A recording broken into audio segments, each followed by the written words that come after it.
Hello YouTube, it's Southern Comic Geek coming back to you with another comic book haul as well as new comic book day. So some of these came out last week and I'm just now picking them up, and some came out today. And so I'm going to show you what I picked up and some of my thoughts on them because I've had a chance to read them all. First one off is The Question. I believe this one came out last week. This is one of DC's Black Label comics, and the art was good. The story was good. I've been kind of digging the Black Label stuff. Got the Batman and the Joker. So something besides Batman and Joker and the Black Label is always good to pick up. Interestingly, the guy that Jeff Lemire does this, really like his writing. And the guy, Bill something, don't want to butcher his name, but he used to draw New Mutants back in the day. And wasn't really a big fan of his New Mutants work, but the artwork, maybe my taste have changed over time, but the artwork was really good, so I'd recommend it. This is an older one, but I picked it up off the rack. Bloodshot, Rising Spirit. I've been picking up a lot of Bloodshots lately. Really gotten into the character over the last few months. I think Rising Spirit's the newer series, and I think that's what the movie's going to be based off of, but I might be wrong. Pretty good art, and looks like the story's going to be okay. So on the X titles, my favorite of the X titles is probably X-Men or X-Force. Not sure which one comes first. And then Fallen Angels, New Mutants, and I fired Excalibur.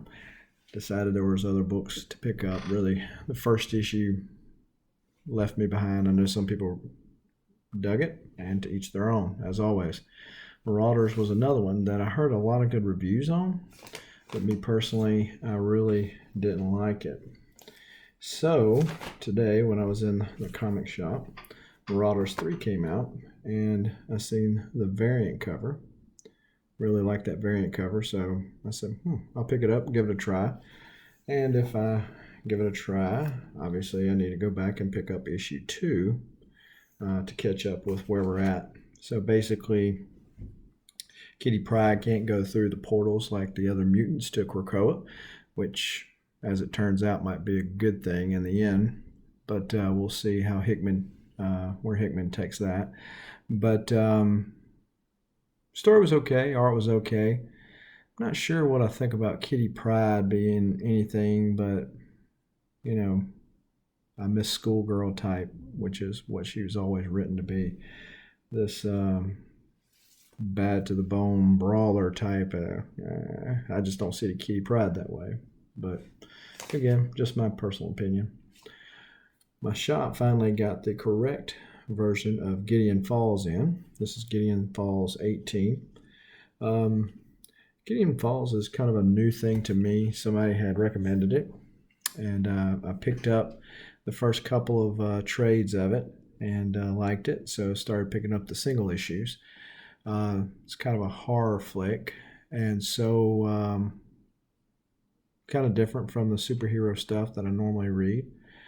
Art takes some getting used to, and you better keep up with the storyline because it's kind of out there. Jeff Lemire writes it too, and so really digging Gideon Falls.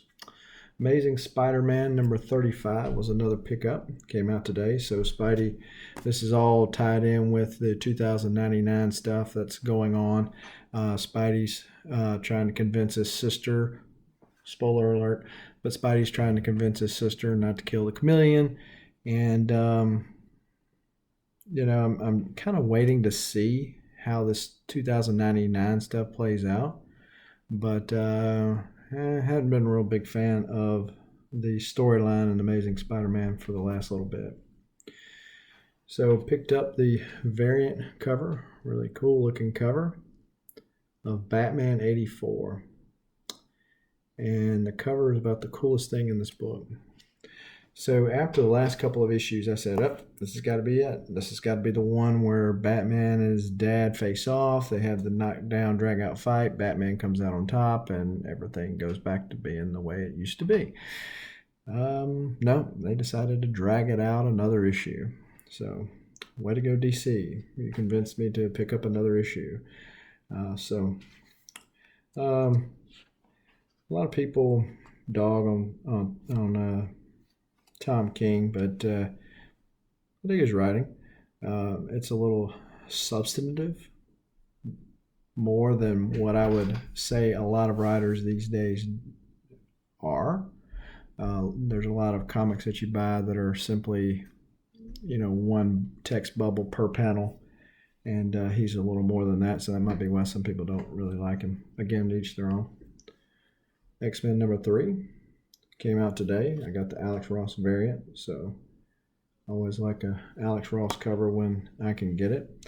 And so really like the humor, the jibe back and forth. It's all new X-Men stories, but they do throw a couple of blurbs in there about and reference to a couple of older stories. So Jonathan Hickman didn't throw away everything when it came to the X universe, but he's still continuing to draw back little tidbits that probably only people that have read X-Men over all this time can pick up on. So he kind of plays to those people, but he still got this new feel and a good starting point for those people who might not have read X-Men. So I think it's a good mix, and it's got some action in it. So I won't try to spoil it for those of you who might not have read it yet. But that's all I picked up. I know there's a lot of other stuff out there, but I've been concentrating my comic book dollars on completing an Uncanny X-Men or Uncanny X-Men Volume 1 run. And so that's kind of where my concentration of funds has been. And just didn't really see a lot of new books that interested me.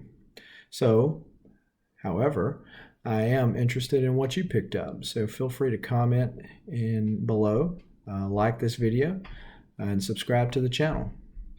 What did you pick up today, and what did you like? Are you really liking the new X-Men runs? Do you think I'm a fool for not really liking Excalibur or Marauders as much? Let me know below. Thanks again. Till next time.